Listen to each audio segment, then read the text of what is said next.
And welcome to In-Game Chat for Saturday, April the 7th, 2018. It is Season 12, Episode 13. I'm Scott. I'm RJ. And I'm Matt. And welcome to the show, everybody.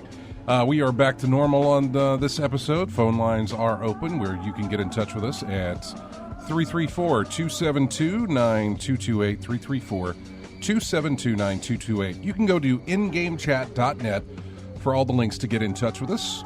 Just go to ingamechat.net on your browser. Then you'll see over to the left-hand side, you'll see all the links where you can interact with us on Twitter, Facebook. There's a link there where you can watch us live, which is exactly what we're doing right now. We are streaming live on Twitch.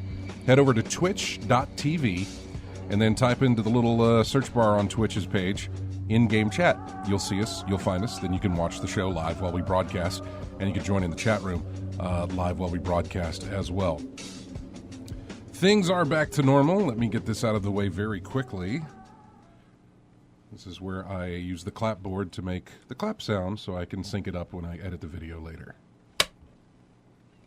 Did you roll for initiative on doing that? I didn't. Should I have? I don't know. All that stuff from last week is kind of... Already forgotten? No, I don't want to say it's all washed over me or anything. It hasn't, but it was a lot better when we were building up to it for me to figure out what was going on and that sort of thing. I think I'm still lost on a few things. I think it'll take a lot more than one game for me to become... Comfortable? Yeah, comfortable with it or knowledgeable. I think, you did well. Well, that's good. I couldn't roll to save my life, all pretty much literally. For the most part, it was pretty bad, but At least you didn't die. no. Yeah. None of us died. It was an interesting experiment, and which is exactly what it was. It was an experiment, and I throw this out there to people listening now. Maybe you couldn't call in last week because we had the phones disabled. You couldn't do it. Mm-hmm. But you can call in now. You can also write to us at everyone@ingamechat.net. You can hit us up on Twitter and on Facebook. I'm kind of curious. I want to know what the response was to people who listened to that and what they thought of it. As far as I know, we haven't gotten any feedback on it. So I can't really take that as a negative or a positive. I would love to say that we're just going to do what we're going to do because it's fun and we're just going to have fun and hope it translates. But that's not how I want to. That's not how I want that to work. I want whatever it is that we do to be enjoyable by everybody listening. Yes. So it's a big deal for me to know how that went over with everyone on the other end. Those of you listening. So if you liked what you heard last week, you can call in and talk to us about it. You can call in and tell us. You can send us emails. You can hit us up on Twitter or Facebook. Just let us know somehow what you thought. Our YouTube page. You can go to our YouTube page and watch the video from last week, and you can leave a comment there if you liked what you saw. So yeah, I'm really curious as to what. We didn't get any negative feedback. There wasn't anybody that said no, that was bad or anything like that. There was a lot of I talked to some people who said, yeah, that was really interesting, that was really cool. But I still want to know from more than just people I work with. I still want to know from more regular listeners of the sort who listened last week and what they thought about it. Yeah. Yeah, I know Multal's gonna like it, and that's fine. That's great, and you're exactly the kind of feedback that I'm looking for. So, looking for more of that to know how it went. So, I know you guys, RJ, you were also.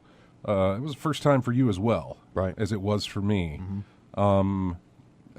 How did you like it? Well, it felt like more of a. Felt like some of the RPGs that I've played on consoles, on PlayStation. Doing Dark Souls, of course, one of my favorite series. Doing that, it was just that was most of the music that ran throughout the course of the game.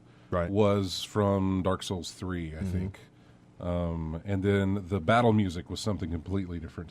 Mm-hmm. But yeah, so go ahead. Yeah, so I was going off of my experience with that. But the only thing about Dungeons and Dragons is like what Josh was saying earlier. The only thing limiting you is your imagination. So there was a whole lot of more elements that I was not even aware of or could even stop to think of while going through that whole thing. And a massive thank you to Josh. Yes, for doing what he did last and week Sarah. with us. And Sarah for coming down as well. But Josh having the Patience? well, I don't even know if it was patience, but just having the thought of keeping things moving and keeping it rolling. I mean, the pacing felt really, really well. We got to know things in that first hour. We got to do a battle in the second hour. So I think he did a fantastic job on that, and that is something that was really impressive with me, to me anyway, as to how he kept that rolling. Oh, those little guide cards that Aaron brought us as well. Yeah. Yeah, because I swear I was forgetting some of the things that I was capable of as a cleric. So I had to look at those cards she gave me. Like, oh, yes, that's right. I can do this move. That's right. So I'll try that. Yeah. So, yeah. And then Sarah for making our little dice bags and giving us dice and all of our little dice table things. Yeah. That was really, really nice. It was really cool. And because I really had a good time. Yeah, we might get to use them again. Exactly. So, I really had a good time doing it. I hope that the audience enjoyed what they heard, and hopefully we will do it again. If it is something that we kind of hit regularly, I'm thinking maybe once a quarter, 4 times a year, something like that. The folks at PAX have a Acquisitions Inc., which is their D&D game, and I believe they play it. I don't know, something I really should look into now, but I think it gets played at every single PAX. But I don't know if the story continues from the PAX previous. Like they hit the end, and then they pick up at after PAX Prime over in Seattle, they pick up at PAX South, and play again from whatever the story left off, or do they pick up from the PAX South story from last year? I don't know. Or is it all new stories? Or is it all new? I have no idea. I really don't. But I know that they play it at every single PAX. They play a game of that. So, I'd like to see how that goes. So, anyway, we're back to regular schedule and regular things. We will have commercial breaks. We will have our theme music again, or some type of theme that runs through the music. Of course, since last week we had Far Cry 5 release, so I do have music from Far Cry 5 in this week's stuff, and it will tie into the theme as well. So I was able to do that. Okay. With the exception, I will say this, with the exception of the music from Far Cry Arcade. Oh, okay. Yeah, that's at the very end of the episode. That's going to take us. That's going to close out the show. It is not tied into the theme. There is no theme that I could use that for with everything else. But I just loved it so much, so it's in there as well. But that's at the end of the show. So yeah, what do we have going on? What have we? I kind of want to go over what we've all played. I was thinking of doing this later because I knew you had told Matt had said that he probably wouldn't be in until about he'd missed the first hour. Yeah, but luckily he was able to make it in. And we're going to talk about what we played. I will go right away and tell you that I was sick the week leading up to the D&D episode, so I really didn't play anything. I got home, took medicine, got into bed, and popped on Netflix and fell asleep. I didn't really play anything. Probably got doped up more than medicated. You basically, you just need a lot of sleep to get rid of this stuff, and that's what I was working on. Hot toddy? Well, if you want to call Theraflu hot toddy, which is exactly I'm kind of talking what about the that one with is. liquor. No. Didn't put any liquor in it. Honey, lemon, liquor, get a good- No, I used Theraflu. Hold the honey and lemon. Yeah. No. Well, what if you just use the honey jack? Would that cut out part of the steps? I don't think it counts. I think think it I counts think I either. think it calls for the real thing really to be more effective. And then, so last week, really all I played last week was, what was that? Burnout Paradise. Like I had to think about it. It is my favorite game. And so I played Burnout Paradise last week. I did some streaming of it on, I streamed, because I'm playing Yes, on you did. Xbox One, so I streamed it on their stream servers, which is Mixer. Okay. Speaking of drinks, I played it on their stream service for a few times, and then they used to have Twitch integration on the Xbox One. Okay. Like you could hit the home button and it'd pull out that little side thing, that second screen, whatever the thing is that Xbox One has, and it would have a tab that you could click on for broadcast, and it would you'd have all your Twitch stuff information. It's like I want to broadcast to Twitch. It was built to do this. It was built to stream, and so I'm like, yep, I want to do this. Well, now it's all set to Mixer. I don't know if there's a way you can change that or not, but I believe it's all set to Mixer now. So when you go to broadcast, it goes to your Mixer account and streams it there instead of Twitch. So Is I had Twitch still there? Twitch is still there. Okay. But it is not. It is now no longer in an option to where you can make a couple of quick presses and be streaming. Yeah. You have to open up the game, then you have to press Xbox Home to go to home, and then I have it set to my pins. So I go to my pins, and there's the Twitch icon, and I'll click on that, and then it doesn't open up Twitch to stream with. It just opens up the Twitch homepage, the Twitch front dash. So I'm seeing somebody else stream or whatever, and then I have to scroll down to where I want to broadcast. Once I hit broadcast, then it puts it into that second screen thing where your game is on most of the screen, and then there's just this little tab that has the Twitch information on the other side. And then I have to still change it to say, here's what I want to say about what I'm broadcasting, blah, blah, blah. Then I hit broadcast, and then it does what it needs to do. Seems like a total pain. It's not as good as what it once was, but that's Microsoft doing what they do. This is something they've always done. They do it in their PC stuff. Like, we want you to use our things. Windows, what is it? Games for Windows Live. We want you to use our you've been dealing with that through Sea of Thieves. We want you to use our stuff. Stop using everybody else's. Just use ours. They're very, very big on that. Connect was the same way. When they had Connect. Use this. Do it with us. Did you do the $10 game Microsoft game pass? The Game Pass thing to Yeah. play Sea of Thieves? Yeah, I didn't buy that. All right. Did you cancel your thing? Yes. No, it automatically doesn't renew, right? No, it auto renews. Really? I thought it automatically, because I went to look at it, and I thought it said automatically do not renew. I may not have checked on that, but I know I canceled. Okay. I'm going to re-up next month anyway. For State of Decay 2. Decay 2? Yeah, I'll re-up for State of Decay 2 next week, or not next week, next month. But it's at the end of the month. So I've already missed out on my 2 weeks, my free 2 weeks that you get because we use that for Sea of Thieves. But I don't care. This works fantastic. Even if I would have been fine just spending the $10 on playing the Sea of Thieves. That's fine. I don't mind that. It's kind of nice to be able to play these games without buying them. Yeah. For $10 a month, and then saying, that's not bad. I totally would have probably gone out and bought Sea of Thieves if it was something worth doing. I likely would have gone out and bought it. I'm glad I didn't. And I'm glad I didn't either. Yeah. And I'm glad that something in a way, like, it kind of reminds me of the old Blockbuster days where you go rent a game for a little while. I know. And it's not going to always be this way through Microsoft, and I wish it was this way through Microsoft, and I wish it was this way through Sony as well. It'd be really nice to have that back. But there's probably no money in it. Because to me, this seems easier than GameFly. That's a subscription I need to cancel. Yeah. I still have it, and I need to get rid of it badly.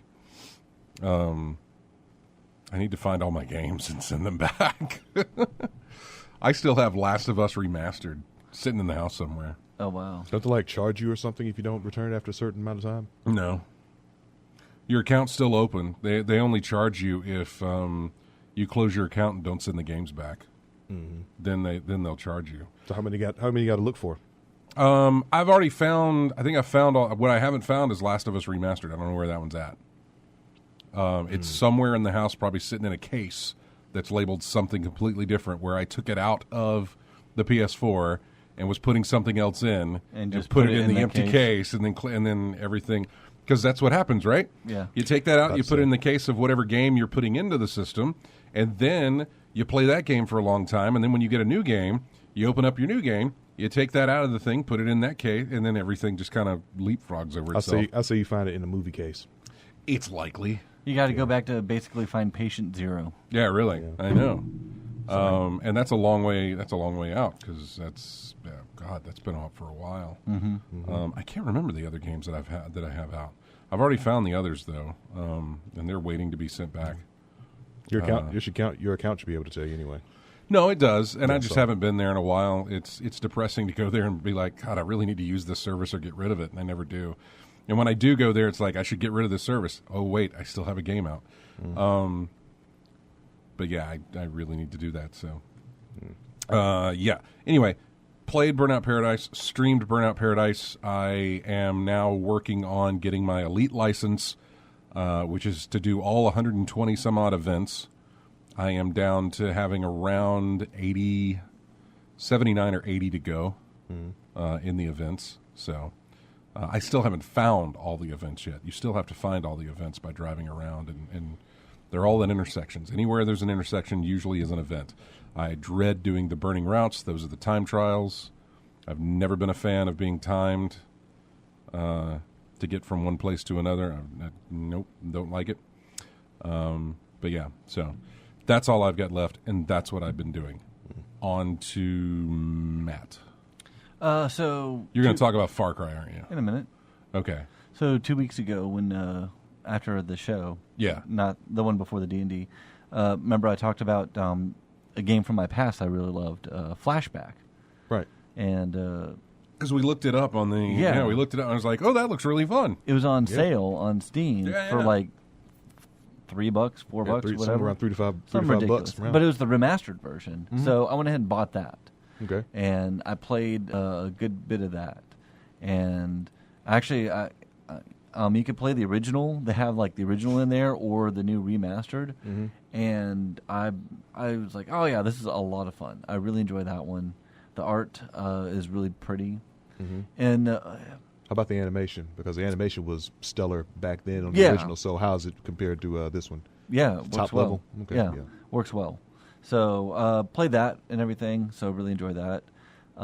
We got James into Ghost Recon Wildlands. Did you? We did. Okay. It's fantastic. And so I've seen it on sale for a few times, and I've been thinking about getting it, but you should get it on Yeah. PC because we could use a fourth person. I know, yeah, PC. And you That's might where find where I've seen it on sale, by the way. You might find it interesting that part of Ghost Recon Year 2, We'll have Sam Fisher. Sam yeah. Fisher in it. Yeah. So I'm excited about that because they have like a Predator mission. I'm not interested in But- just because it has Sam Fisher in it. I'm But not a fan of the character Sam Fisher. I'm a fan of the gameplay of Splinter Cell. Okay. And so it's not going to Ghost Recon Wildlands is not going to give me that. No. But if for whatever reason this hints at, hey, yeah, we haven't forgotten that Splinter Cell still exists, we're going to do something. Hey, if it's something then I'm to all keep for it, it. yeah, in you know? the memory, I know, and if this is something that they would use to base like interest on continuing then of course I would Hopefully. love to support that. Yes. But I'm not. I don't want that series to die. Yeah, I'm not a fan of. I'm honestly not a fan of.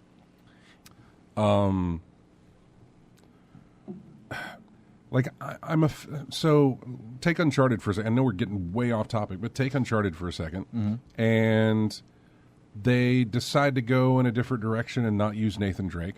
Yeah, they did that one offshoot with Chloe and Right, which they did, Yeah. and that was still fine. That was still fine to do, but that's not that's not because there's a name recognition or there's a title recognition to it. Not because it's in the Uncharted series. Not because they're using some character from Uncharted.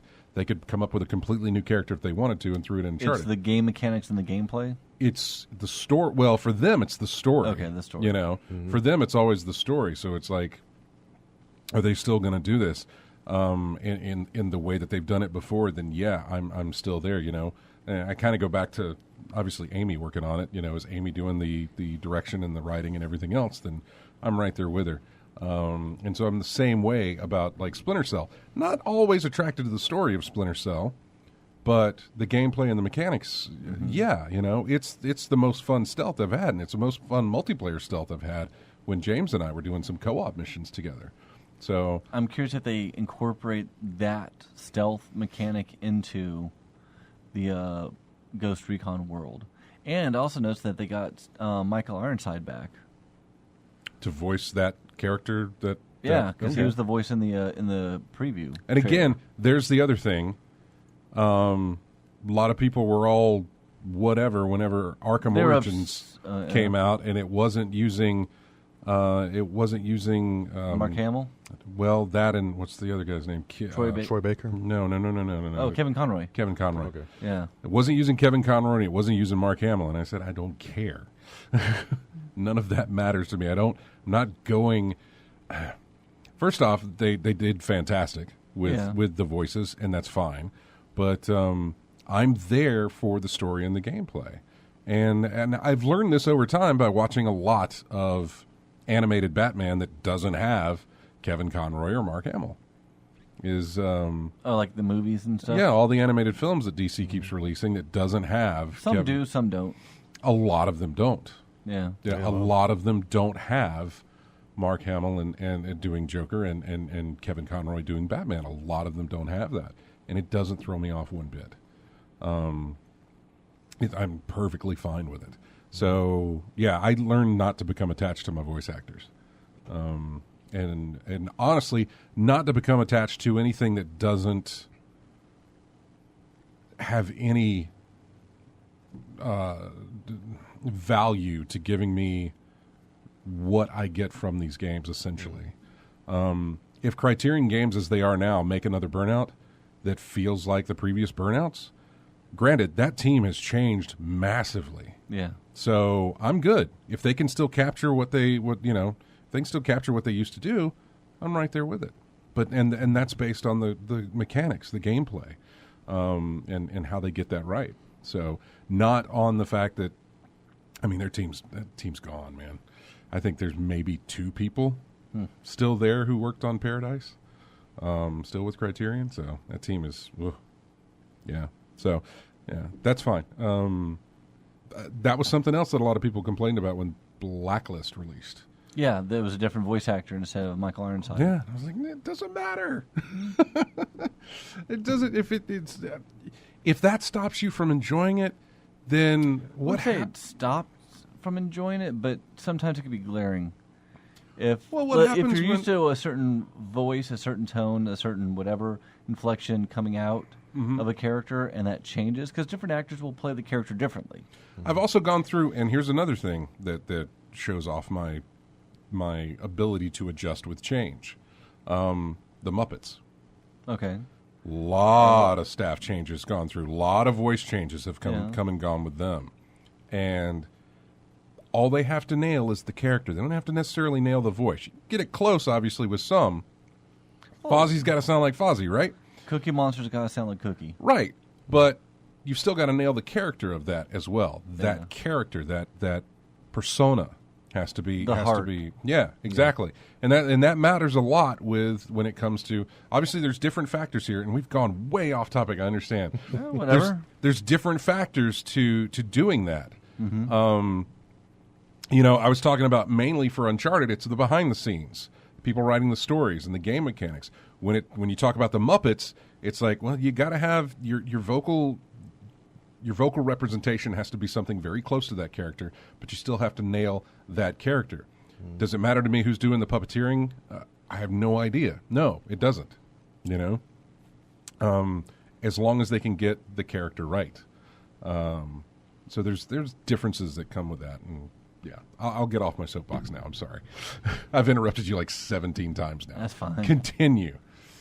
What was I saying? You were talking about Ghost Recon Wildlands. Yes, we got James in it. James in it, and so we're playing that, and that's fun because we're basically he's doing the story progression since he hadn't played it before. Right.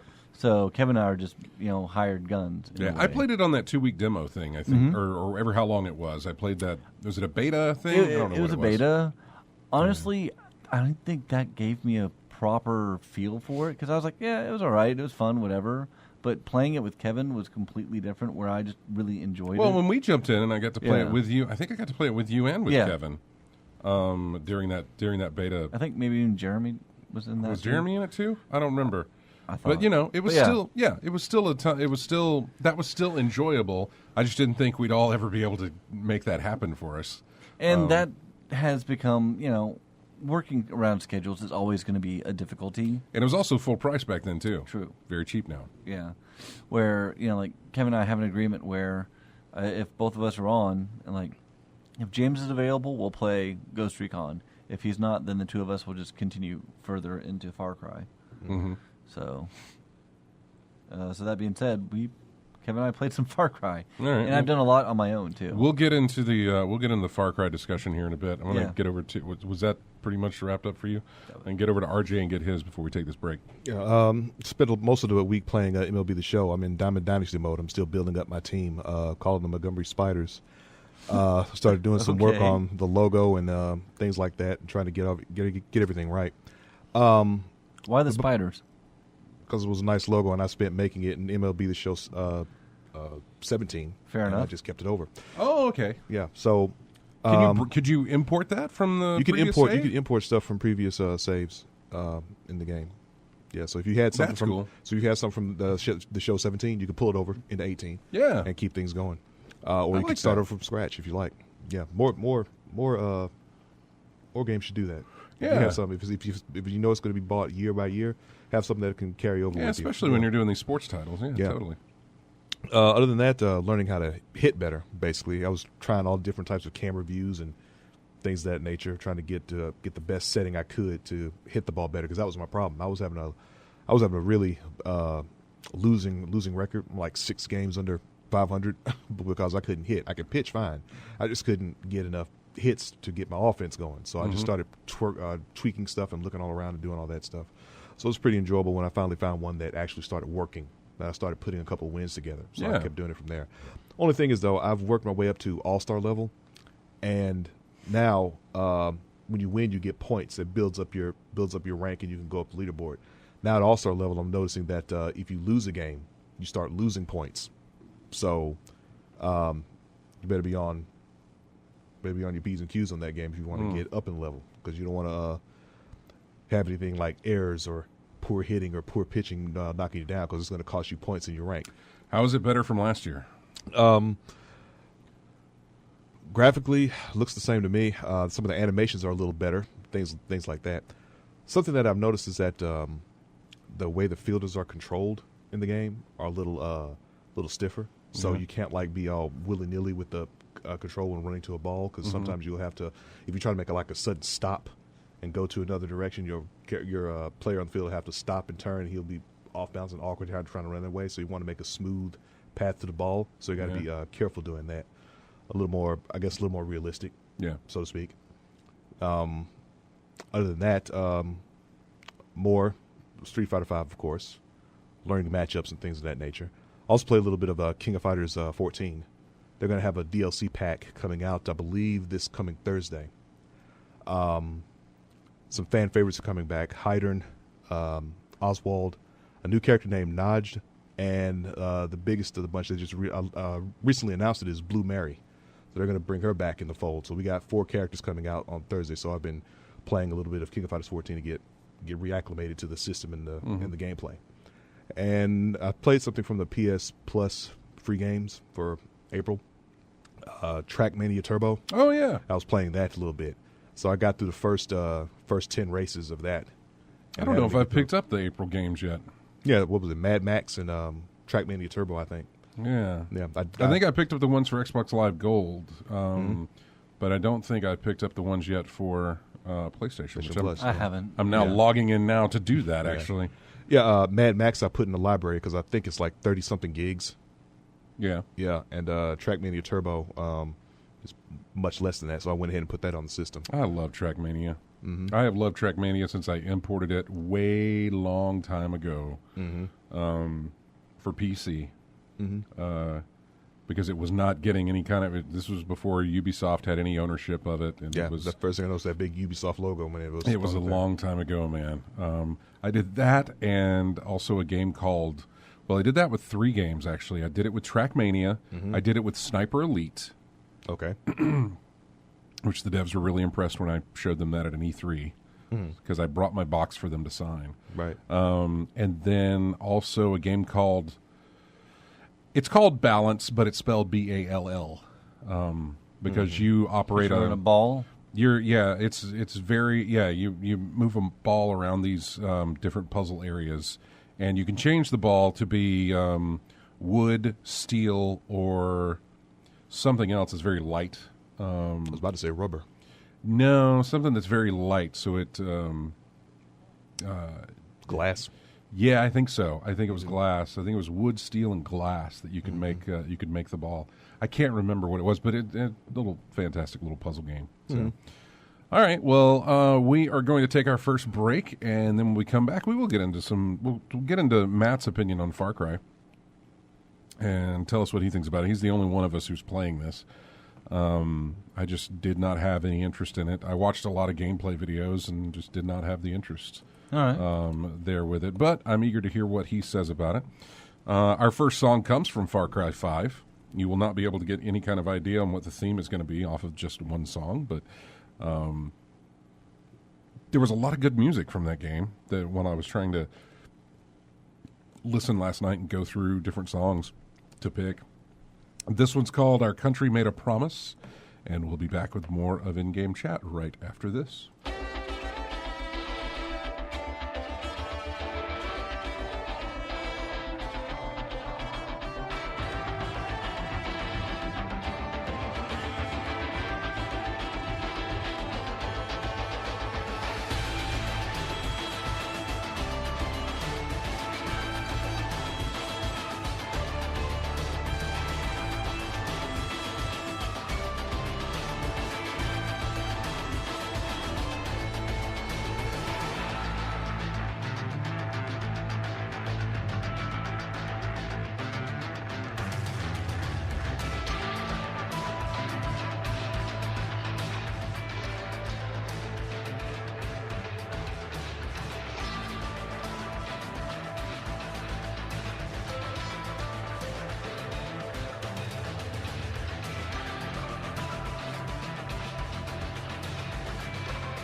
Welcome back to In-Game Chat. Already?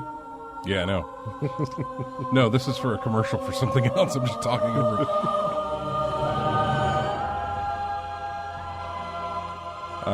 This sounds Halo-ish. I was going to say, it does sound kind of Halo-ish, doesn't it? Yeah. Well, it's not. Sounds like end music or some epic revelation during the story mode or something along those lines. Yeah. It is sort of the... Cortana was in the house all along. No, it is sort of the end music. Yeah. The track is called Redemption, and it is from Dante's Inferno. Okay. Yeah. So you probably know exactly what part that is. Yeah. I've got end that part? game. The end part, exactly. When you get You have a redeemed, game like Dante's Inferno and a track called Redemption, you probably know what that's going to be. I don't know about Redemption. I just survived when I got to the end of that game. Welcome back to In-Game Chat. Our phone number again is 334-272-9228, and you can watch us live on Twitch. Head over to twitch.tv and type in In-Game Chat, and you'll be able to watch the show live. Just kind of a reminder out there for people who either turn in late or didn't get to hear it, to know where they can watch the show and enjoy the conversation going on in the chat room. So I just went over to my PlayStation account, put all the free PS Plus games into my cart. It turns out to be 9 different games. Well, they're not different, but there are 9 titles. I get Qbert Rebooted on the PS4, the PS3, and the Vita. I get 99 Vitas on the PS3, the Vita, and the PS4. And then I get something called Toy Home on PS3, Mad Max on PS4, and Trackmania Turbo on PS4. So it's 9 games altogether. The value, $129. And let me proceed to check out, where I will pay absolutely nothing for these. Confirm purchase. Boom. There we go. 9 games added to my account. Especially they're all titles you've never played before, because I remember you talking up a storm about Mad Max. How much fun you were having with that. Played that on across PC and really enjoyed it, and I still never finished it. There was so much to do in that game. Yeah, I think it was, if I'm remembering right, it was the side missions that kept you from getting into the main mission. It was because I wanted to, the map is broken up into territories, and then the territories inside that are broken up into sections as well. Yeah. So I would go to each section, clear out everything I needed to clear out in that section, move on to the next one, move on to the next one. Then once I did that, I'd make sure the territory was completely controlled by me and all taken over and whatever. Boom, done. Let's move to the next one. And there's like 6 of those. 6 territories? Yeah. That are also broken up into sections. Broken up. Yes. Okay. So yeah. That was just, and it was probably the wrong way to play that game, but that's well, I don't know if you were having fun with it. Keep playing it that way. That was my whatever it is, my OCD-ness, I guess, of clearing out everything before I move on. Which is why I look at something like Origins and I'm like, ugh. Origins was a lot of fun. Oh, I know, and that didn't take away from the fun. I wasn't saying that took away from the fun of it. I'm just like, oh God, my OCD's kicking in really hard here. A lot of games like those, and I think Arkham City was another one where I had the patience for that. Riddler trophies, or was it Arkham Knight? I don't know. It's just ones where they plop you in there, and there's like, well, here's all this stuff available for you to do right now, and I'm like, I don't know where to start. Yeah. And Origins had that effect on me when they finally got out of everything, and you got done with, when you got to the title screen, got done with the tutorial type of situation, and it's like, here you go. Arkham Origins or Assassin's Creed Origins? Well, I'm talking about Assassin's Creed Origins. Okay. Yeah. Mm-hmm. But I remember having that feeling with Arkham City whenever that released. You're playing Assassin's Creed Origins, or you did a little bit? No, I haven't played. I'm just saying when I started playing Origins. I have touched on it, but I haven't played that in a couple of weeks now. I keep thinking of jumping back into it, and then... You definitely should. I don't. I like the sort of direction Ubisoft is going with, like Assassin's Creed Origin with Far Cry 5, in regards to their HUD and the display, where they're taking away the mini-map. Because when I first heard about that for Far Cry 5 and for Origins, I was like, oh, they're taking away the mini-map. Yeah, I would think a map is pretty important in a big scrolling area that you have to look through. But I like it. Yeah. Because, half the time, like in 4 or 3 or some other stuff, I'm more focusing on the map than I am like seeing the environment, that I'm looking and participating in the game itself. Mm-hmm. I'm looking at, a bottom corner of my screen. Yeah. For so much of it. That's where my attention just goes.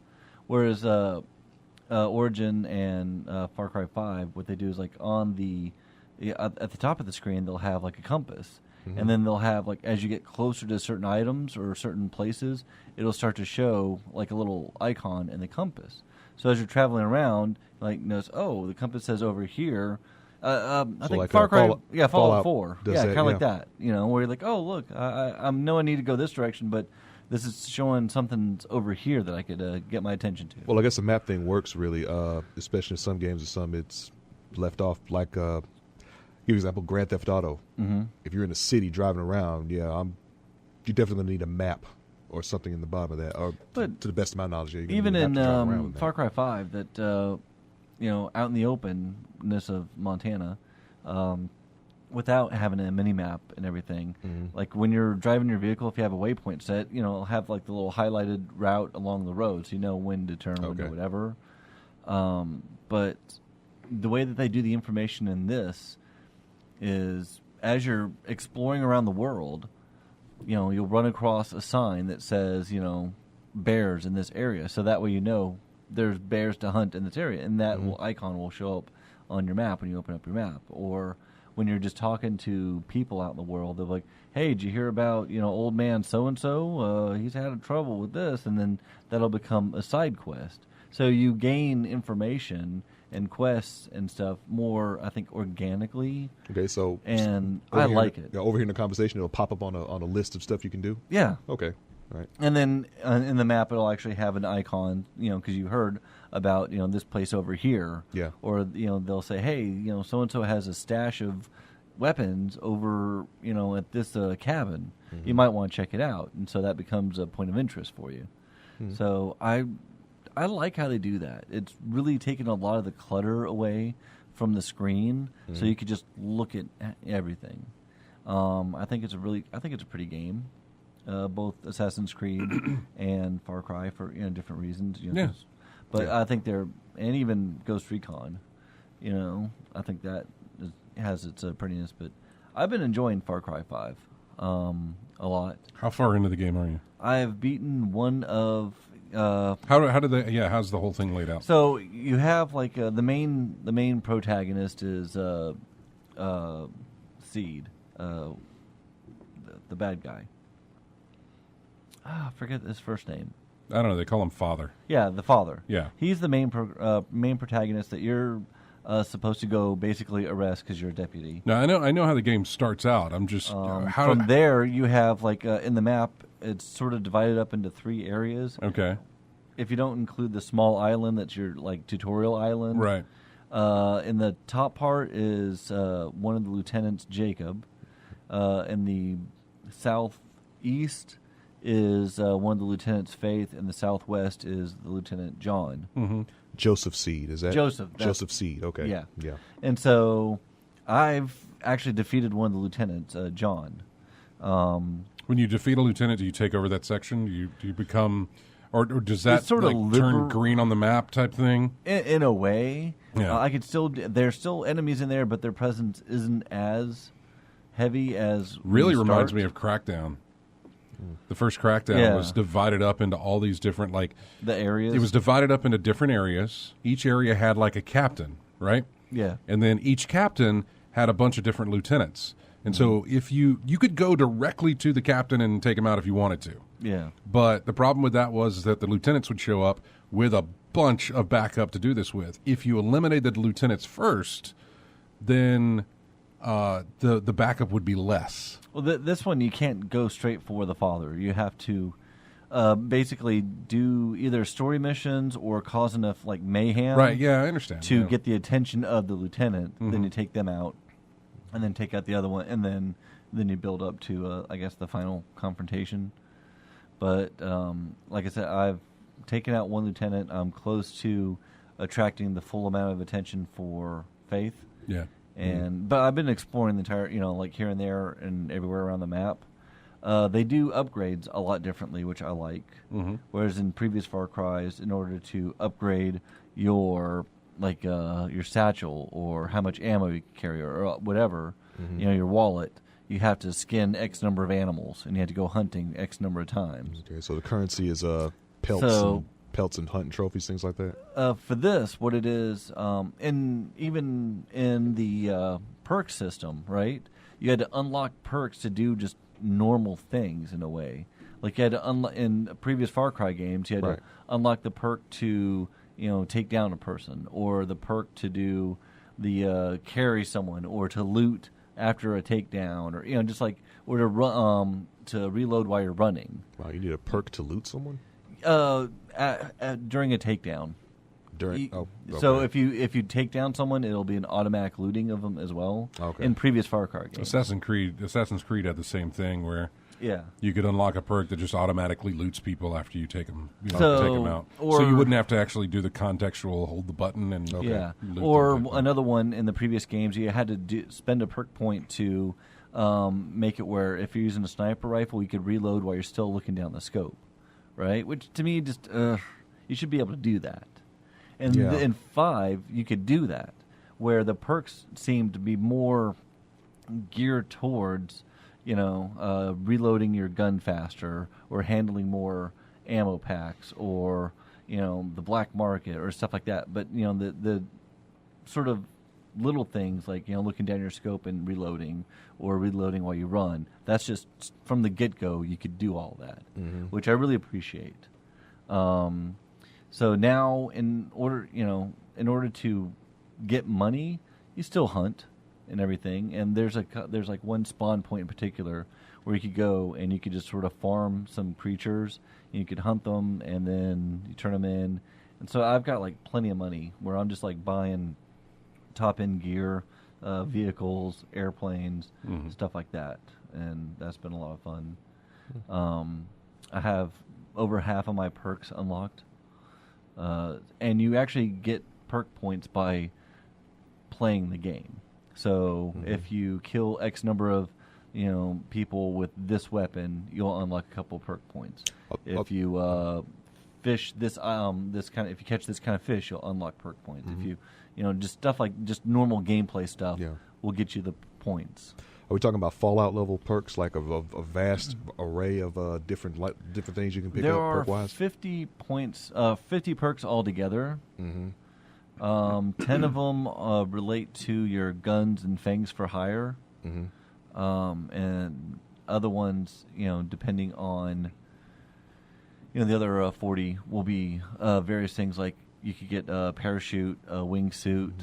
You could do an airdrop. So if you fast travel someplace, you could either like be on the ground or basically drop from the sky, which is kind of fun. They have we could breathe longer. They have other stuff like Fishing Master, where fishing's a little bit easier and you could get different lures, or the Hunting Master, where if I were to hunt an animal, I get twice as many skins off of it, or if I pick the plants, I get twice as many plants. So stuff like that. So the perks level up. No, So once you unlock the perk, it's max level already. It's there. Although they do have ones that chain off of others, like health. You can unlock one health and increase your health by this much. You get another. You spend another perk point later on. You could increase it by a little bit more, and so on. Yeah. Or there's one where you could sabotage a vehicle, where if you go up to the hood, you tinker with it, and 10 seconds later it'll explode. Or the upgrade for that one will be booby trap, where it won't explode automatically, but when they crash into something, then it will. Okay. So just things like that. I was thinking about one where they try to crank it up, it'll blow. Not crank up, but if they crash into something, tap some, it'll blow. Okay. Yeah. All right. I've been playing with Kevin. Yeah. And co-op. Yeah. I do like how it is, 2-player co-op. Which is a lot of fun. Are you joining his game, or is he joining I'm joining his. Okay. Because I know the progression doesn't work for you. The progression, it's just story progression. Yeah. Story progression doesn't work. So any money I gain, any skill points I unlock, I know that all weapon, carries over. That does, yeah, but just like the storyline, which is fine because, I've done some of the story one way. He's doing it differently. Mm-hmm. Even in one of the towns, Falls End, I didn't even liberate it the way that he did. So he had a wholly different mission to liberate that town than how I liberated it. And I'm like, oh well, that's interesting. Okay. Same result, different method. Yeah. Okay. So it's been interesting so far. I'm having a good time with it. Sometimes I just get on a boat and just go out and fly fish. I've talked to others about that. They've one of the things they like is the fishing element. That was all I did It when I was like- demoed the thing. I said, yeah, it's different. I mean, Yeah, something it's a something lot of folks haven't done unusual. At before. PAX so, in yeah. Seattle, I just went and fished. That's all I I did. mean, one time I was just, you hear a lot of stories like this, and it happened to me too, where I was just on the side of a riverbank just fly fishing, and all of a sudden out of nowhere, a cougar came out and started attacking me. And so I'm like, oh my goodness, had to, swap out to my weapon and defend myself. But, just like, You were standing at the edge of a dock. no, just like on the side of a, Oh, river okay. or Okay. so, and just random cougar attack. I'm like, okay. That's fun. There's a lot of unusual funness to be had. Yeah. Unusual funness to be had. Yeah.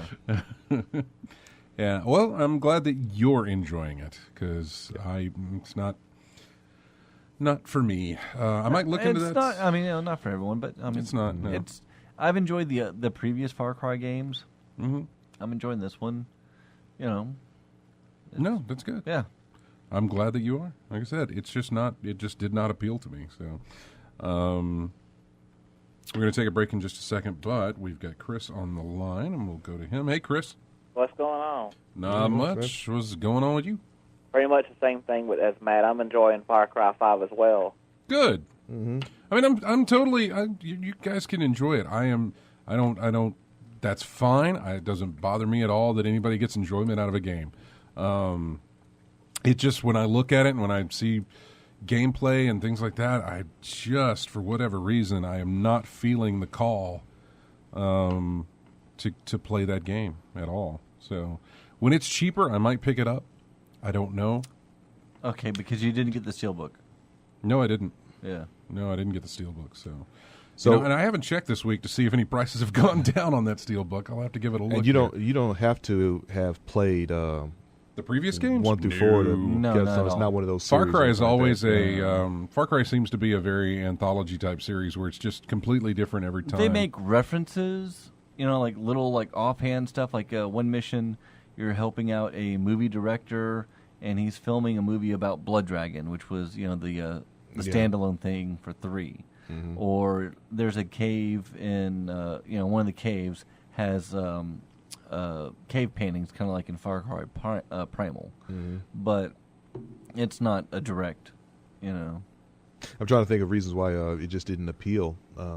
Scott, like, did it feel like generic? Oh, just another first-person exploratory shooter, or something like that? or- It did when I was playing that at PAX in PAX in Seattle when I was playing it, and like I said, I just went to go fish. But when as it got closer to release, I started watching more videos about it. Right. And there was a nice little video that came out not too long ago. I can't remember who it was that did it, but he compared Far Cry 2 to Far Cry 5. yeah. And the differences as far as, like, here's how fire spreads in Far Cry 2. Here's how it spreads in Far Cry 5. Here's how the enemy AI works in Far Cry 5. Here's how it worked in 2. Which is weird. I didn't enjoy 2. Well, the enemy AI was fantastic. I mean, obviously, this video had a point it was trying to make. Yeah. So it was probably cherry-picking things. But looking at the AI from 5 to 2 was amazing. You could shoot a guy in the leg in 2, and he would drop down, and then he would kind of crawl to get up. He would look for cover. He wouldn't just sit there. If there was somebody around, if there was a bunch of people around, they would provide cover fire where somebody else tries and goes and helps him or pulls him out from being in the open and move him to cover and then heal him. And then he was showing the comparisons to what happens in Far Cry 5 when you do this. Nothing. They do try and help each other out. Like if you wound someone without killing them, they have a sort of like timer in a way before they die, and they will have people run over try and like revive them. Yeah, I'll send you a link to that. I don't know if you've seen this video, but I've seen one like it. Yeah, I would show you the link And to there's that. like a Kotaku article. Which this about is it, too. not. I saw this after the game release, so this wasn't my deciding factor. There was another one that was written on. It was previous to the release. And I know you're still there, Chris. I'm sorry. It was previous to the release, but it had something to do with Far Cry 5 and the problem with the bear. And it went in to talk about how this guy was picking his bear as the companion pet to have. Cheeseburger. Yeah, but he was pointing out how he was having more fun just having this bear than he was having with any other part of the game. And he was also highlighting how the AI reacts, how other animals react, how his companion bear reacts to things. And he just said and how your companion AI reacts, like the people who are with you and what they do and how they react to things. And it just showed off a lot of problems that I was like, yeah, I don't really want to deal with any of that. So, and I'd have to go find that video for you too to show that, but it just didn't appeal to me. That's all. It just did not appeal to me. Oh yeah, Matt. Yo. Have you got Peaches? Yeah, I have all 3 animal companions. Well, I haven't got Cheeseburger yet, but I've got the hunter Jess. I just got her, and of course I can't say this on the air, but she made a reference to. If you can't say it on the air, then don't say it. Yeah, I can't say it, but you can imagine it's the bad term, for ladies. So Okay. yeah, just leave it at that. But if you get her, and it'll eventually probably come out. But it was a derogatory term. So yeah, I kind of felt that interesting. She cusses a whole lot. Yeah, they let it fly in there. So yeah, I was thinking about if it was like a generic shooter or something like that. I guess the only thing it's got to pull folks in the story and the characters in there. Have something there to pull you in with that. I like the way the guns handle different kinds. Between sniping is fun. I usually roll with a 50 cal sniper, a assault rifle, and I've been tossing up between either a flamethrower, a recurve bow, or I have this sort of weird pulse gun that liquefies people, which is kind of fun. Seems that doesn't belong. It's experimental. It's a weird mission where you get it where this guy is trying to make contact with Mars, and yeah, you get. Oh yeah, the alien gun. Huh? Yeah, the alien gun. Very Fallout. But yeah, it's I like it. Yeah, the different animal companions have different abilities. Where the dog will sort of highlight enemies or creatures or animals in the area. He senses things better than you. Yeah. Peach is the cheetah or panther or whatever. No, cougar. Yeah, they do stealth kills, so people won't notice them. He'll sneak in. Yep. And big cats can Cheeseburger, the bear is just like a tank. He just aggroes everybody. Mm-hmm. He gets their attention and just mauls them. Mm-hmm. So, well, Chris, was there anything else you wanted to say real quick before we let you go? Because we're way over time. Pretty much. Yeah, I've been enjoying it like Matt has, and and very adult content in this game for anybody that hadn't played the other series before. But yeah, the adult content and language is pretty high up there, isn't it? Yeah. I guess I don't notice language. Yeah. Well, yeah, Jess. Oh, yeah, her language is pretty ferocious, but okay. I'll just let it go at that.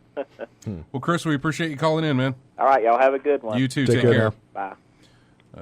Okay, so we need to take a break here. When we come back, we'll have more of In-Game Chat. You can watch us on Twitch. Go to twitch.tv, and you can find us there. Just go to ingamechat.net and click on the Twitch link. That's the easiest thing to do. I did find Mondo Steelbooks, but it is around $250. That's if I want a game. It's around $100 if I just want the Steelbook and no game. Pass. Right, exactly. So we're going to take a break. When we come back, we'll have more of In-Game Chat. Here's music. It's the theme music from a game called El Shaddai. Okay. Shaddai. El Shaddai. Anyway, we'll be back with more after this.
Welcome back to In-Game Chat. I'm Scott along with RJ and Matt. You can watch our show at Twitch. Head over to twitch.tv, and then you can find us there. Just go to ingamechat.net, click on the links on the left. You'll be able to watch us live while we broadcast. Music here from... Does anybody know this at all? No. Nothing? All right. If Dennis was here, he would know this. Kingdom Hearts. No. Binding of Isaac. Yes. Okay. Binding of Isaac Rebirth. This is called Crusade. It feels like a what was that game back in the day? Robotron. Robotron? Yeah. Oh, That's how it controls 2047? like it. Mm-hmm. Yes. Yeah. I Sure thought it was does. 2087. Now I'm gonna have to look it up now. Yeah. Robotron, I think it's, Robotron 2087 or something like that. Or was it 4087? No, 4087? 2084? I don't know. Wow. Pick some numbers. Did you figure it out? 2080? Was it 2084? 2084. Yeah. Okay. We kept getting 7. I don't know what. Little Migraine in the chat room is trying to get me to get another, to get one of the other steel books. He's like, just get this one or get that one. I was like, nope, it's got to be Mondo, man. No. Mondo or bust. Yeah, it does. We were talking about earlier, Matt, about Yakuza. Yes. We were thinking about getting a Kiwami 2. And Yes. I'm going to get that as well. Although I wish it was I could wait for it to go down in price to what I got Kiwami. $15. Yeah. Yeah. I could wait for that one. Yeah, and I bought mine for 20. But if Sega, It's like I want to play it, but I mean, if I could play it for a lot cheaper. now if Sega does this, where they put if they do it for 3 and 4 as well, I mean, have at it. We got 0. Yeah. I don't have 0 yet. I need to get that one. I think it should be still available. If they do the whole series of Steelbook on there, yeah. I'll probably be the first one picking it up. Yeah. Mm-hmm. It's a fun game. Because Song of Life, I think, comes out. Is it end of the month? I'm trying to figure out. It's soon. 17th? Maybe. I don't know. That's the two of you. That's the territory for you. Yeah, two might of be you. the 17th, I believe. Not me. No, Not your Mondo numbers their steel books. Yeah, 17th. April 17th it says for Yakuza 6 Song of Life. Yeah. And so, I've been their movie steel books. I was able to catch up on the collection, so now I'm good. Mm-hmm. Right. But on the spine at the top there is a number, and they started with 00, and then 01, 02, 0, and then they went through the line. I think they've got like 20 or 21 movie steel books now. And now they're doing a game version of all of those. And Far Cry is the first one, and on the spine of that one is the nice little 01. And so Your inner collector starts pinging? it does. I honestly, until we started talking about it, I'd completely forgot, And then I was like, let me check and see. And then I looked at those prices. I was like, good God, that's ridiculous. Prices so high, let you know that there's not many available at all, isn't it? It is. They are. And if let's see. Let me look up Mondo Steelbook It's just money. just to see what the DVDs and stuff. See, Ghost in the Shell, $22. Terminator 2, $26. Yeah, Pan's Labyrinth is $45, which is kind of much for a Blu-ray, but $27 for Highlander, $20 for Reservoir Dogs. Yeah, that's fine. Those are completely respectable prices. I need to see Pan's Labyrinth. The Thing has $75. The original? Was there a remake Yeah. of The Thing? Yeah. There was. Yeah. I had no idea. Came out a couple of years back. I did not know that.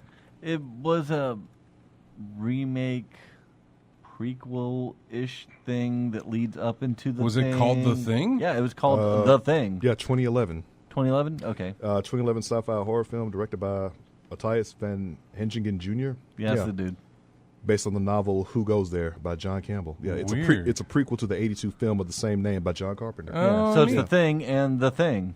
They made a video game called The Thing I played The Thing. for old Xbox. I've had that, yeah. Which The Thing itself was a remake of The Thing from Another Planet. Yeah, I remember I'm trying to Which think of was the. a movie based off the book. Yeah. I'm trying to think of the game. It was Yeah. like all the characters you had like a trust meter on Yeah. the window of everybody. So you like give them a gun or take guns from them, take weapons and all things like that. Yeah. But I'm trying to remember how you determine whether they were the creature or not. I mean, you couldn't just like randomly Shoot them. Well, you couldn't randomly shoot people or set them on fire just to see or whatever like that. But unless that's what you did. What do we burn besides witches? More witches. Yep, you did, didn't you? I mean, it's been so long since I played that. I mean, that game came out in, was it the original Xbox, I think, era? It was around 99, It's been 2000, it's been a minute because I 01. want to say PS2, 3, It may have been PS2. maybe 2 on when I was playing it. It's yeah. been a long time ago.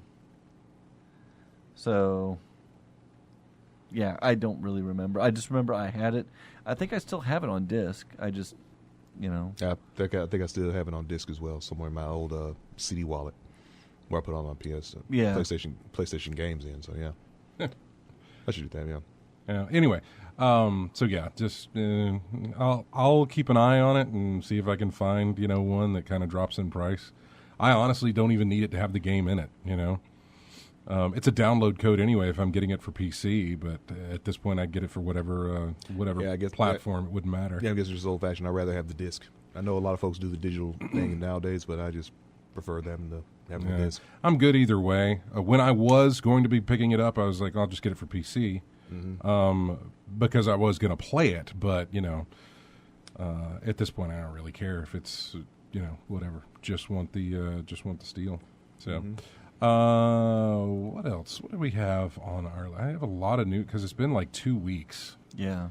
And there's a new Humble Indie Bundle out. Is this number 19? I think Humble Bundle 19. Yeah, Humble Bundle 19. Humble Bundle. I always screw that up. Humble Bundle because it's got to go too fast. The bundle. Yeah. Just call it the bundle. What says Humble Monthly? I want your different ones. Oh well. Yeah, you get a lot of news about that from what's it called, Fanatical. Yes. Yeah. They get a lot Same of thing. 19 games in a bundle, 15 in a bundle. Yeah. Sega theme, Nintendo theme, all that type of stuff going out there. Yeah. Yeah, it's Humble Indie Bundle 19. It comes with Mini Metro, which is really kind of cool. Halcyon 6, Rakuen, Rakuen, Rakuen. Keep Talking and Nobody Explodes, Soma, Polybridge. Oh, no, that was the other one. Action Hank, which is kind of interesting. Judge, spelled Jydge. Super Hot. And yeah, so pay $14, you'll get all of those games. I have the Keep Talking. I just have no one to play with. Right? Yeah, it's a party game. Yeah, it's a straight party It's game. one of those things you kind of need that with. It's like You Don't Know Jack. Yeah. Like that. I'm thinking about getting. What's the prison? Was it Way Home or Way Out? Way Out. A Way Out. Yeah. I'm thinking about getting that, right? Because it's on Origin for I think $30, Yeah. and you only need one copy of it to play. It's not online co-op. Huh? It's not online co-op. It's not. Not that I remember.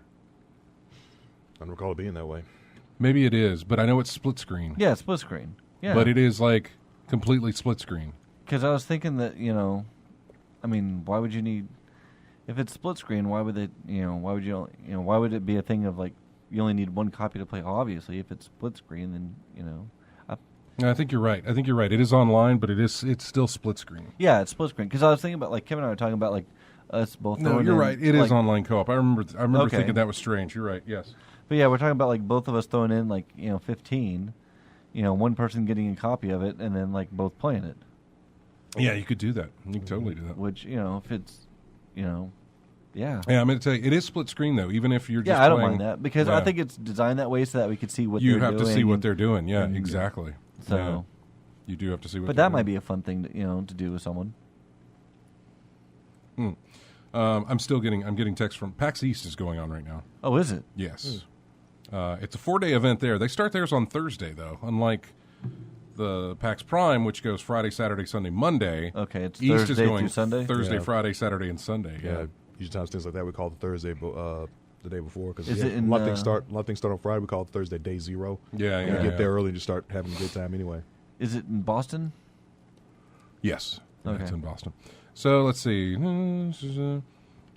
12 video games that are up for the video game for the World Video Game Hall of Fame. Let's see.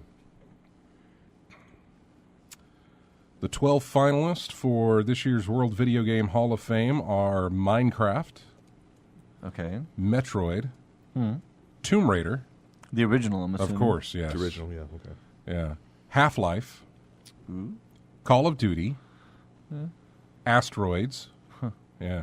Dance Dance Revolution. That's interesting. Jeez. Final Fantasy VII, Yeah. John Madden Football, Okay. King's Quest, Awesome. Space War. Space War. Yeah, Is that it's really old.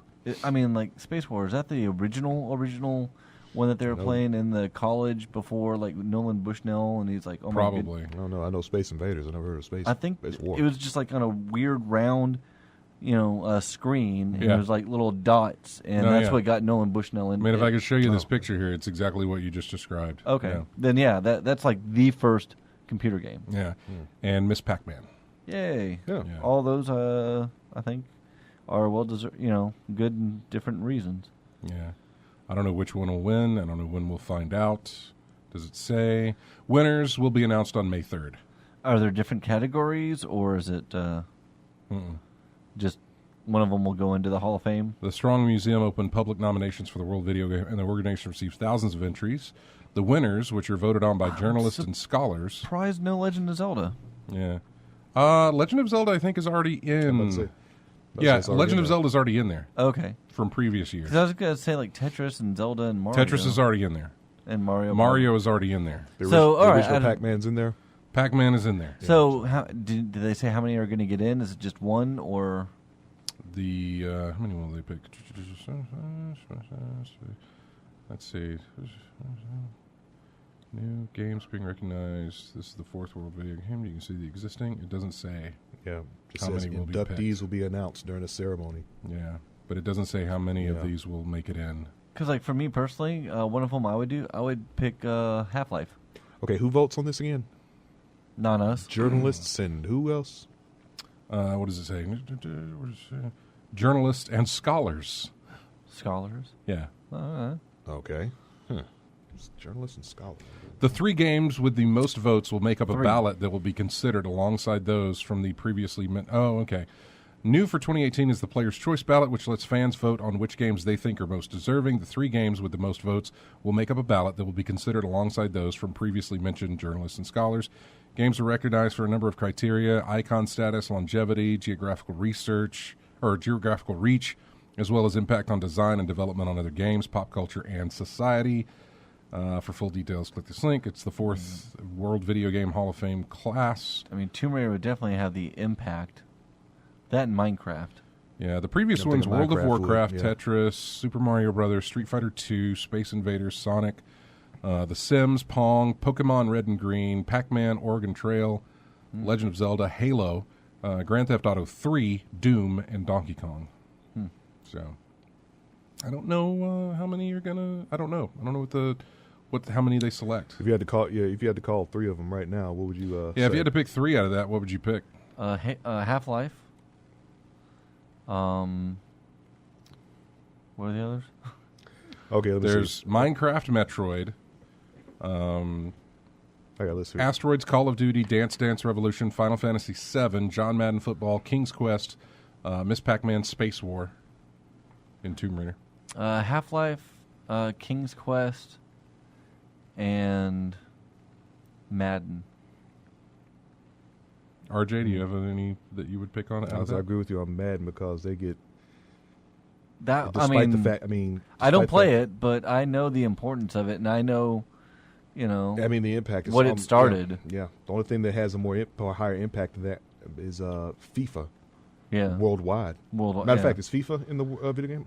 It no. should be. that seemed. I would think FIFA would be in here before American football. John Madden football. Yeah, Yeah. But but whatever. the impact of John Madden football, I could say for that one. Oh yeah. Um, I mean, the fact that they got John Madden to endorse it to begin with, and that was for the longest time that was the name recognition one. Yeah, just say Madden. Yeah, I would say John Madden football. I want to say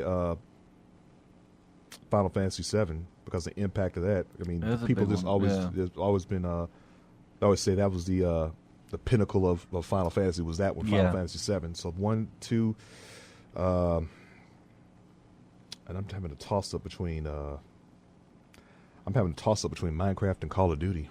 Yeah, I would. Now, go, is it like the World War II Call of Duty? the very first The very Call of first Duty? one. First one? Very Yeah. first one. See, I wouldn't. I would. To me, I would think Half-Life would have more of an impact than the original Call of Duty.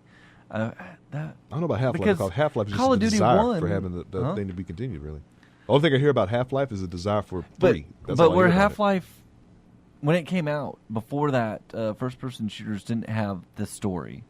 I mean, Okay. what was Doom? You're a Marine on Mars. You kill demons. That's it. Half-Life came in and it changed everything. Like you had an intro where you're on a tram. You're not even doing anything. You're just on a tram and you're introduced into a story, and that's what brought story into it. Okay. More so than previously. Yeah, they only did Half-Life 1, 2, and like the episodes, but as far as like story and like how design changed for first-person shooters, everything changed after that game. Call of Duty, honestly, for me, it was a PC-only title. Call of Duty 1. It was a World War II. I mean, at the time, it wasn't really that much distinguishable from Medal of Honor. That's true. It wasn't until later with Modern Warfare, because like the first couple of Call of Duties when they were in World War II, they didn't really do much of anything. I mean, as far as like impact and stuff.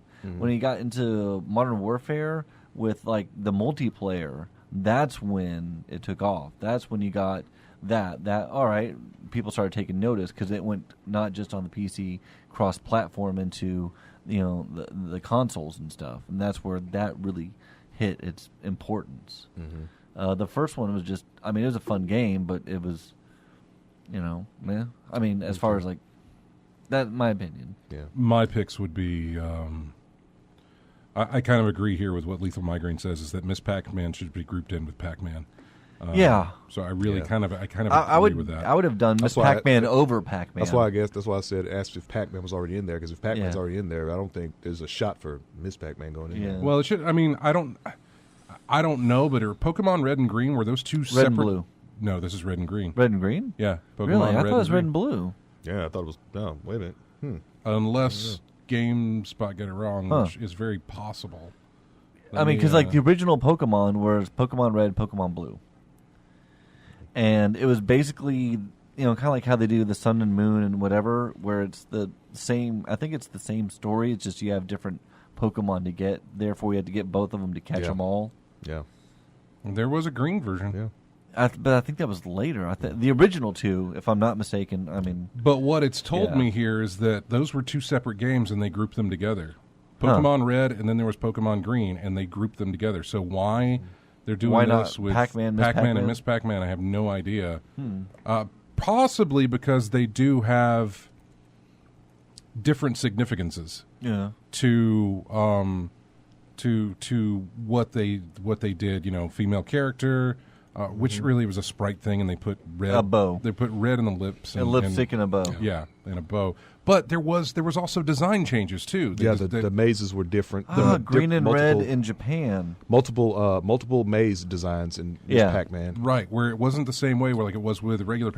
It was sped Speed, up. the Yeah. speed of The- it as well. The AI of the ghosts were The different. ghosts were different. Yes, exactly. So I mean, it was just more It than was a design change. than a sprite swap. Yeah. Um, Yeah, thanks, Nate, in the chat for red and blue Pokemon in the U.S., green and red in Japan. So I don't know that I would. Otherwise, I would throw Miss Pac-Man in there, but I'm going to say that mine would be Minecraft, that thing is massive. It is, and what it allows people to do. That's probably what I'd go with. Yeah. I said I couldn't pick between Yeah. Call of Duty or Minecraft. Probably Minecraft because of the accessibility, the popularity, and it was available everywhere. And what it on that allows, one. yeah, the creativity that comes out of it, Minecraft, Asteroids, just for the history. the of it. classicness. And Yeah. then I think I would look at. I think I would possibly go with Metroid. Yeah, Metroid was the first. Metroidvania game. No. But it was the first game Yeah. that incorporated a couple of different things. Yeah, like a horror aspect in a way. Or No. well, not- It incorporated a password system. Oh yeah, It was yeah. the first game to incorporate. You had Justin to. Bailey. Yeah, it was the first game to incorporate a password system. It was the first game that was. You could. It's one of the first where you could actually go left. Well, you could go left and right, but you could also Yeah. go up and down. Yeah, so It- multi-directional. Right. It was the first platformer that provided verticality, I guess you could say, an up and down type method Yeah. to that. So You got a big map, so yeah, you can go all over the place. plus it had the big reveal at the end Yeah. that Yeah. everybody talked about. So Yeah. I don't know. I would go with Metroid, Minecraft, and Asteroids on those. So Yeah. those would be And my part of me picks. wants to say the space Space war, just because that is the origin of it all. I mean, everything is standing on its shoulders. You know, if you want to talk about importance, the thing that started video games, you know, the very first video game. You know, Pong was important for like being the first arcade and everything, but like Bushnell got his inspiration from Space War. If it wasn't for Space War, we wouldn't have Pong, we wouldn't have Atari, we wouldn't have any of that stuff. Yeah, and like I said, I mean, I never. So I I mean, it heard has of to start somewhere. Yeah, it had to start but, somewhere, You know, but that I never heard of it. To me, Yeah. importance. The very, very first would be important. We're going to take a break, and when we come back, we're going to hit all these other news items that I've got listed here, Yeah, but that was interesting. which is a ton. But we'll just we'll fly right through them, and we'll be back with more of in-game chat after this. Here is that is not why that's not right. Okay, Did something not come up here? I don't know. This is the second time it's happened, and it's very annoying. And I have no idea where is what I'm looking for. Yeah, this should not be the case, and it's bugging me to no end. And I Well, apologize. while you're doing that, in the chat room, they're talking about how Tecmo Bowl is better than Madden. Yeah, well, a lot Maybe of- plays better, but I would think Madden had more of no, a. no. I think what it is I mean, Madden them tries to go for it's like between simulation and arcade. Yeah. One is easier to pick up and play. Yeah. You don't have to do a lot of planning or thinking about much stuff, and especially in Madden, you got certain plays and things you got to do, like pick your formation, all that type of stuff. Basically, an arcadey type thing. Like I'm seeing Lethal Migrant says NFL Blitz is better than Madden. that's yeah, a different game. Well, pick your right plays, but it still to me has a more arcadey feel Yeah. than anything else. We good? So yeah. It's still. Okay, we're just trying to make sure it's not dead air. Oh no, I understand. There it goes. It switched on me. Thank you. Why did it? Well, we figured it out later. I don't know. It's computer stuff. It's talking between systems here. It's very interesting, or very annoying. This is from a game called Painkiller, and the track is called Hell. So we'll be back with more in-game chat after I this. wonder what the theme is. I think the theme has become very obvious by just track names alone. Yeah.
Welcome back to In-Game Chat. I'm Scott, along with RJ and Matt, our final segment here before the end of the show. This is music from BioShock Infinite, and the title track to this is called AD. All right, so some of the news bits that we're going to hit here is that Sony has cut the price of PlayStation VR. Oh, really? Yeah, you didn't know that, huh? I did not know that, and I'm glad that they did. Yeah. Is it affordable?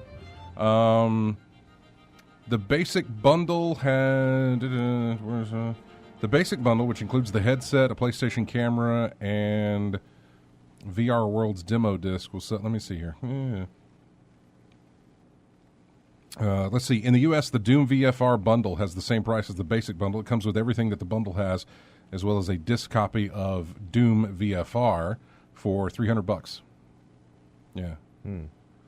And for $50 more, you can get the Skyrim VR bundle for $350.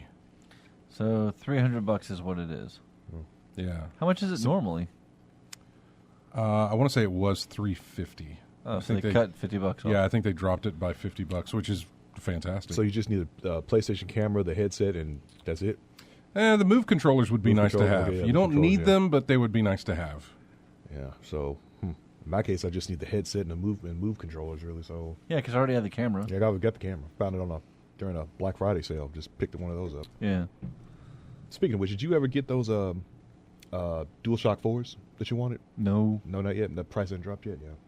No, I mean, they do, but it's having enough just money to throw away on a new DualShock. Not that it's a throwaway, but there's always like bills will come up or something will come up, and I'm like, yeah, I understand. It's still $50. Yeah, I mean, I see I see sales all the time, but sporadically. Like the last time I saw one was I want to say mono price.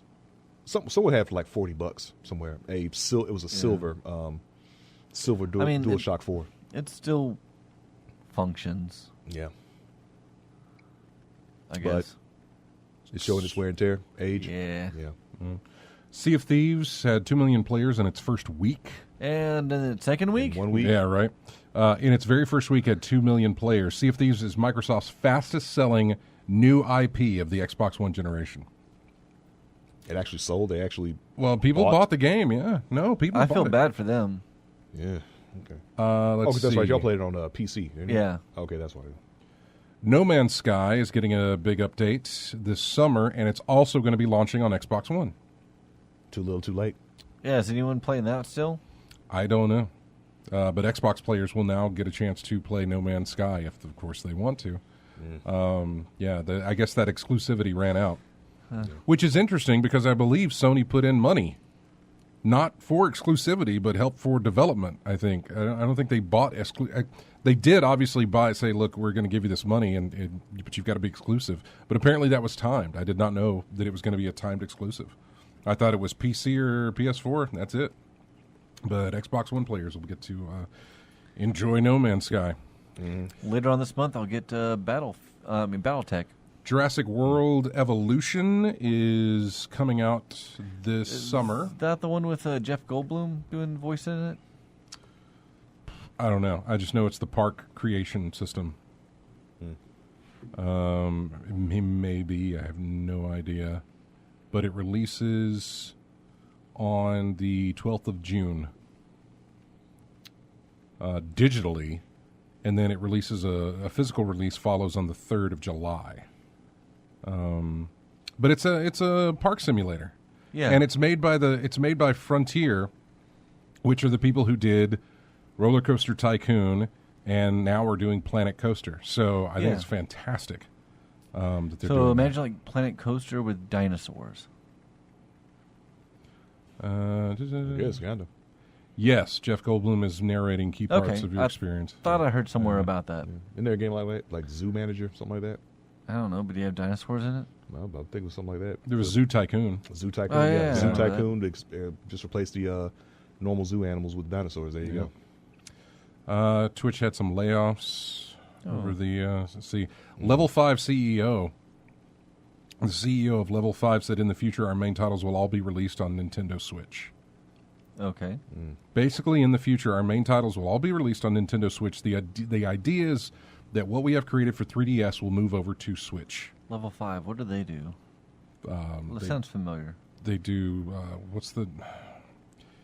God, why am I suddenly... It's Professor Layton. Oh, okay. Yeah. So is the 3DS sort of waning out? Are they sort of... they say here it's a pretty big statement for two reasons. Obviously, Level 5 is now going to support the Switch. Yeah. But based on this wording, the 3DS is a legacy system now. So let's see. Level 5 is a Japanese video game developer and publisher based in Fukuoka, best known for their Professor Layton, Inazuma 11, Ni no Kuni, and Yokai Watch franchises. Yeah. Okay. So yeah, I'm wondering Did you do Ni no Kuni? No. Okay. No. I know James like was to. interested in it. Yeah, I'm interested in it. I think Dennis was in that too, wasn't he? Oh, yeah. Probably. Yeah, Dennis was Most in that. likely. Yeah, totally. But yeah, it makes me wonder if the 3DS is on its way out. Is there still a demand for 3DSs or things I have like a that? demand for one. Let's see. Twitch layout. Fortnite officially surpassed Minecraft on what? Let me open this up. See, I should really read these things before. If you follow video game streamers on YouTube, you probably noticed Fortnite has a massive presence in the YouTube community, but that attention can't be hand-waved away. Fortnite is breaking all kinds of YouTube records previously held by Minecraft. Fortnite holds the record for most videos related to a video game uploaded in a single month ever. Yeah.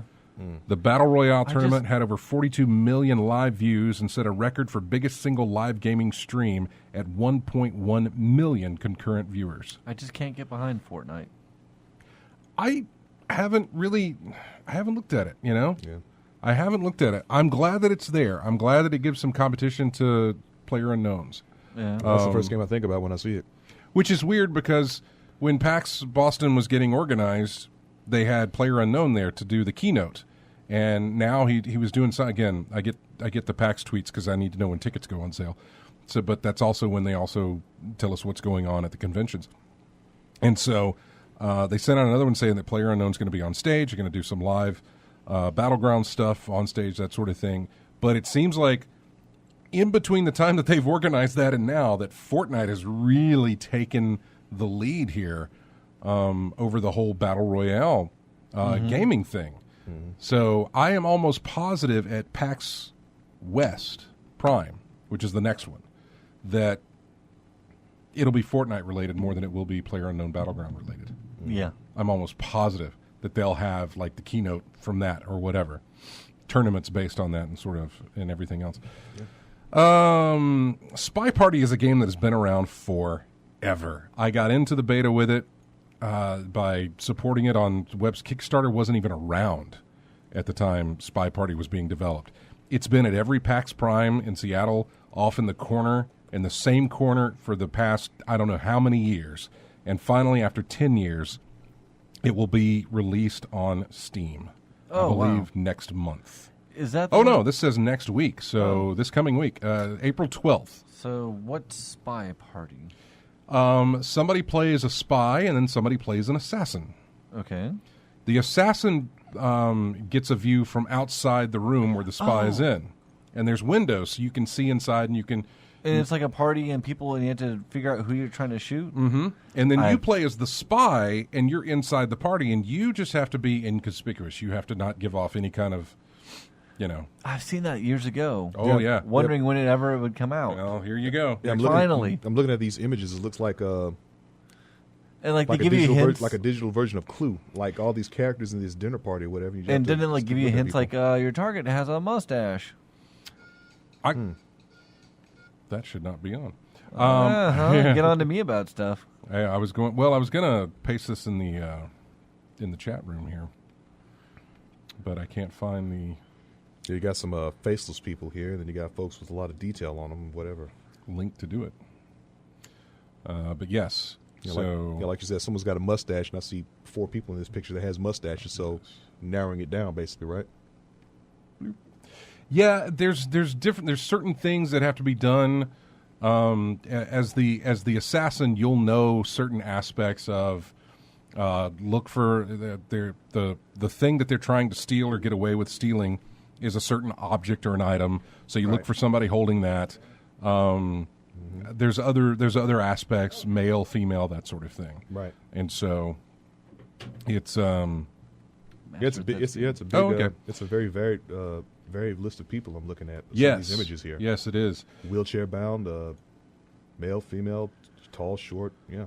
Let's see. Last week or this past week, 6 months after release, Shadow of War removed all their microtransactions. All right. So there's no more microtransactions.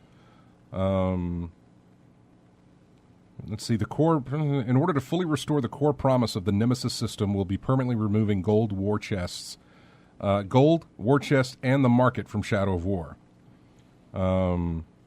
This means the option to purchase gold with real-world money and the ability to gain orc followers from war chest will be removed. There will be a specific amount of time given for players to utilize their unused gold.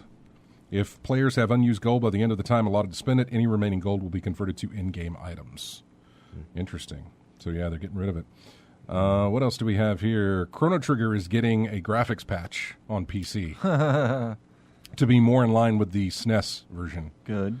Yeah. Hitman is getting another physical copy. I've heard about that. The definitive edition, yes. Yep. It has all of the DLC, all of the costumes, all of the everything. Yeah. And then Spyro the Dragon Trilogy HD Collection got announced. I heard about that, too. Which, for the longest time, felt like a hoax. And I think it was at the time. For a lot of people, it was just didn't actually exist. And then Activision said, no, it does. Yeah. And then we got we got Spider-Man news. Yes. Yeah, Spider-Man 4, on PS4. Spider-Man for PS4, yes. The game from Insomniac Games, the guys who did Infamous. Infamous, yeah. And they also did, what was the game on Xbox? Sunset Overdrive. Oh, okay, yeah. Sunset Yeah, Overdrive. they did Sunset Overdrive as well. Extreme action adventure type thing, yeah. Comes out September 7th, I think. September. September 7th, I believe, is when it's going to be released. It's going to have plenty of costume change, The most jarring was kind of like that, what Batman did. Yeah, most jarring was that that image of the white spider on the thing. I've never seen that variation of his uniform before. That's a different, Has anybody seen that before? No. It's always been the like a black spider? Small black spider on the chest, but it's a full body image on his. The game includes a photo mode, allowing players to take interesting snapshots in the game. Spider-Man won't instantly die when falling into the water. Oh, wow. Yeah. You can What swim a else do little they bit. have? He's on the cover of this month's Game Informer. Game Informer, yeah. During a rapid-fire interview, we learned that the game is locked at 30 frames per second on both PS4 and PS4 Pro. It's several times larger than Sunset Overdrive and will feature fast travel. Wait, won't feature? It will feature fast travel. Okay, about to say, yeah. Post-release content includes The City That Never Sleeps, announced alongside the release date. As far as microtransactions are concerned, there are none. Plenty of collectible outfits will be unlockable. Each feature distinct abilities. Game Informer saw at least a dozen in the game menu, 2 of which were the Spider-Man Noir suit and a wrestling suit. There is also Spider-Punk, which is previously reported as a pre-order bonus. I wonder if the wrestling outfit is the one he used in his origin story. Yeah, probably. The game doesn't include major original characters, as the team wanted to focus instead on Marvel characters. However, Mary Jane, Parker's love interest, will be playable. So, and there's all the news. Let's jump real quick to Master Thespian before we have to go. Hey, man. Hey, guys. You guys may have already talked about this, but have all of you seen Ready Player One yet?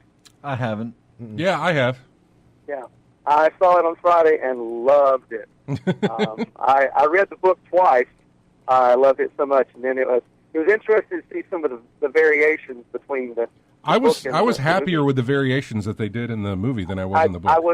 I was too, because I thought, okay, you make this more like a video game, especially the challenges themselves were more like a video game challenge. Yes. I thought that James Rylance just nailed the part of Halliday just perfectly. That was amazing. I thought the graphics was the quality of the graphics were extremely good. And it's going to be several years before I guess we can figure out all the Easter eggs. I know. I think Yeah. Screen Rant we have 160 Easter eggs, and there's probably hundreds more to come. Tons. But it's just unreal. And for a guy who grew up in the 80s, that was quite fun to see all of that come to life. So I enjoyed it. I thought it was well done. Well, good. Glad you enjoyed it. And I'm glad you called in and told us about it, because I did go see that the week of our D&D episode from last week. Yep. So I saw it that week, and I did enjoy it. I sort of walked out and I said, okay, I'll look forward to when that gets released on video or whatever. But I'm not. I don't plan to go back and see it again. I may not go to see it. I may buy the DVD when it comes out. But I'm not sure if I enjoy it, but I was like, I don't need to. I thought it might be a movie I'd go see a bunch of times just to see all the different things. But after I saw it that once, I was like, no big deal. It was good. It was a good story. It was fun. So anyway, all right, I man. enjoyed it. Y'all have fun. Thanks and keep up the good work. Thanks, man. Thanks, man. Appreciate you Take calling. care now. Bye-bye. Bye. Wonder how many viewings you'd have to catch all those Easter eggs you mentioned. Well, one, once it's released on video. Because it's just pause, move, pause, frame by frame almost. There's just a ton. Wow. I saw RoboCop. Okay. Yeah, RoboCop was in there. That was interesting. He's just walking, but that was it. There was somebody in a RoboCop avatar. That was all. You know. Please tell me it was a Peter Weller one. I mean, they didn't get close up or anything. But it's not the remake RoboCop? Yeah, but you could tell It's which one. classic RoboCop? What's the remake RoboCop? Never mind. Okay. Oh, okay. Classic. Okay. Oh, Classic oh, RoboCop. oh, oh! I know what you're talking about. From Yeah, the one that came out a couple years back. Right? No. It's classic RoboCop. Okay. So yeah, I saw that. And I can't remember any of the Smurfs are in it. I didn't see them, but Hello Kitty was in there. God, there's a ton. There is a ton. You just rattle off random. You really could. I could throw out anything Care and Bears. say, yeah, there it is. Yeah, could be. Very well. It very well could be. G.I. Joe. I don't know. Maybe. Thundercats. Yeah. Thundercats were in there? Okay. Thundercats are in there because the character's belt buckle is the Thundercat logo. Okay. That may be the only reference to Thundercats that's in there, but that was the belt buckle. See, Yeah, I was was Thundercats hoping logo. his belt buckle would have been Captain N. Captain N, the Game Master? Yeah, that would have been funny. Hmm. A little zapper gun and controller. Yeah. I think that's going to wrap. Yeah, we're going to wrap that up. Okay. Thanks, everybody, for joining us in the chat room and everybody listening on the stream and on the radio. Thanks to everybody who grabs us each week from iTunes or however you get our show for later use. We appreciate it. Head on over to ingamechat.net. That's the place to go if you want to get in touch with us or to see what we're doing, because you can find us on Twitter, Facebook. Our YouTube channel is there. Our Twitch channel link is there as well. Steam, you can join our Steam group. You can join our Discord. You can join our groups on PS4, on Xbox One. We are all over the place, but we just want to thank everybody for joining us on this week and every week. We appreciate it. Have a fantastic week. We'll see you next Saturday. The theme that we had going on for all of these were games that dealt with some type of religious themes. Okay. And I really wanted to keep it in not necessarily the made-up religion for that certain game, but more the regular aspect of religion, Christianity, and that sort of thing, which is why I had all of those that were in there. Because I could have picked, like, Final Fantasy deals with one of those dealt with a religion in it. Yeah.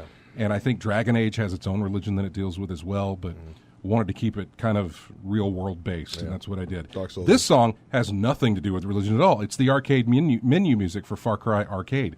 Have a great week. Like I said, we will see you next Saturday.